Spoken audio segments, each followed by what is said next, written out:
নমস্কার বন্ধুরা, মাল্টিয়া CSC centre YouTube চ্যানেলের পক্ষ থেকে সকলকে স্বাগত জানাই। আমি রয়েছি সুমন তোমাদের সাথে। পাঞ্জাব অ্যান্ড সিন্ধ ব্যাংকের তরফ থেকে আজকে একটা নতুন রিক্রুটমেন্টের নোটিশ প্রকাশিত হয়েছে।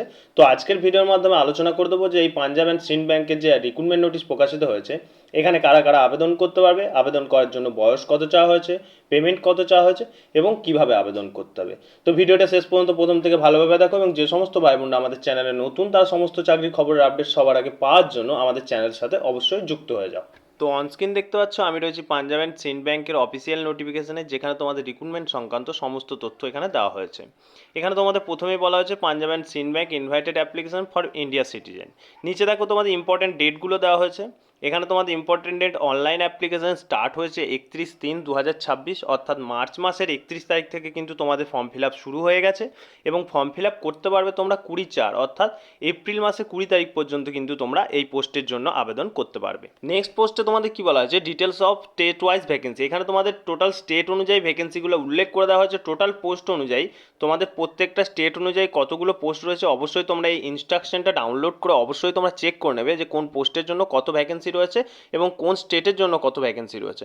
ওকে, জেনারেল, এসসি, এসটি, ওবিসি, এখানে তোমাদের টোটাল দেখতে পাচ্ছ প্রত্যেকটা ক্যাটাগরি অনুযায়ী তোমাদের প্রত্যেকটা সিট সিলেকশন আলাদা আলাদা ডিভাইড করে দেওয়া হয়েছে। ওকে, এবার নেক্সট পয়েন্টটা দেখে নাও, এজ ক্যালকুলেশন। এখানে তোমাদের এজটা বলে দেওয়া হয়েছে। মিনিমাম এজ লিমিট তোমাদের কি বলা হয়েছে 20 এবং ম্যাক্সিমাম এজ লিমিট বলা হয়েছে 30। নিচে দেখো, a candidate must have been born not earlier than 2/3/1996 and not later than 1/3/2006। Okay, এখানে তোমাদের বলা হয়েছে এই যে পোস্টটা বেরিয়েছে পাঞ্জাব অ্যান্ড সিন্ধ ব্যাংকের, এই পোস্টে আবেদন করার জন্য তোমাদের বয়স হতে হবে 2/3/1996 থেকে 1/3/2006 মধ্যে।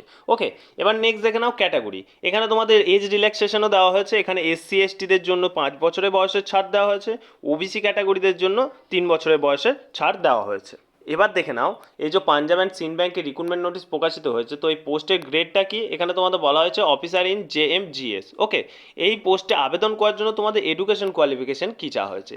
এখানে তোমার বলা হয়েছে এ ডিগ্রি, ব্র্যাকেটে আছে graduation in any discipline for a university recognised by the government of India. Okay, যে কোনো ডিগ্রি, তোমাদের গ্র্যাজুয়েশন, তোমরা যে কোনো গ্র্যাজুয়েশনের যে কোনো সাবজেক্ট নিয়ে পাস আউট হলেই কিন্তু তোমরা এই অফিসার ইন জেএমজিএস পোস্টের জন্য আবেদন করতে পারবে।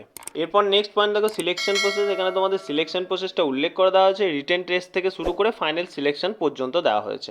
অবশ্যই কিন্তু ফর্ম ফিল আপ করার সময় পিডিএফটা ডাউনলোড করে প্রথমে চোখ বুলিয়ে নেবে, তারপর কিন্তু তোমরা ফর্ম ফিল আপ শুরু করবে। নেক্সট দেখো এক্সাম প্যাটার্ন। এক্সাম প্যাটার্ন তোমার ইংলিশ ল্যাঙ্গুয়েজের জন্য তোমাদের number of question 30, maximum marks 30, banking নলেজের জন্য 40 এবং জেনারেল নলেজের জন্য তোমাদের 30, কম্পিউটারের জন্যও তোমাদের 20। এবার টোটাল মার্কস তোমাদের 120 এবং 120 মিনিট, অর্থাৎ 2 ঘন্টা তোমাদের এক্সাম প্যাটার্ন। 2 ঘন্টার মধ্যে তোমাদের 120 নাম্বারের পরীক্ষা হবে। ওকে, বোঝাতে পারলাম নিশ্চয় পুরো পিডিএফটা তোমাদেরকে। এরপর পয়েন্টে তোমাদের এক্সাম সেন্টার উল্লেখ করে দিয়েছে। তোমাদের এক সাইডে স্টেট উল্লেখ করেছে এবং এক সাইডে সেন্টার উল্লেখ করে দিয়েছে। তোমরা কোন সেন্টার থেকে পরীক্ষা দেবে বা কোন স্টেট থেকে ফর্ম ফিল আপ করছো সেটা দেখে নেবে। তোমাদের ডান সাইডে প্রত্যেকটা সেন্টার উল্লেখ করে দেওয়া থাকবে। এবার দেখে নাও তোমাদের এক্সাম ফিস। এই পোস্টে আবেদন করার জন্য তোমাদের কত টাকা অনলাইনে পেমেন্ট করতে হবে। এসসি এসটি এবং পিডাব্লিউ ক্যান্ডিডেটদের 100 টাকা পেমেন্ট করতে হবে। জেনারেল, ইডাব্লিউএস এবং ওবিসিদের জন্য 850 টাকা কিন্তু অনলাইন পেমেন্ট করতে হবে তোমাদের এই পোস্টে আবেদন করার জন্য পাঞ্জাব অ্যান্ড সিন্ধ ব্যাংকের। তো এরপর নেক্সট পয়েন্টে দেখো হাউ টু অ্যাপ্লাই, তোমরা কীভাবে আবেদন করবে। এই যে নিচে ওয়েবসাইট দেখতে পাচ্ছ, এই ওয়েবসাইটের মাধ্যমে তোমাদের রেজিস্ট্রেশন কমপ্লিট করতে হবে। রেজিস্ট্রেশন কমপ্লিট হয়ে গেলে তারপর কিন্তু তোমাদের ফর্ম ফিল আপ সাবমিট করতে হবে। ফর্ম ফিল আপ কীভাবে করতে হবে যদি ভিডিও চাই, অবশ্যই আমাদের কমেন্ট সেকশনে কমেন্ট করো, আমরা ভিডিও বানিয়ে তোমাদের দেখিয়ে দেবো যে কীভাবে আবেদন করতে হবে। ভিডিও ভালো লাগলে অবশ্যই লাইক করবে এবং বন্ধুদের শেয়ার করে জানিয়ে দেবে যে পাঞ্জাব ন্যাশনাল ব্যাংকের ফর্ম ফিল আপ শুরু হয়েছে।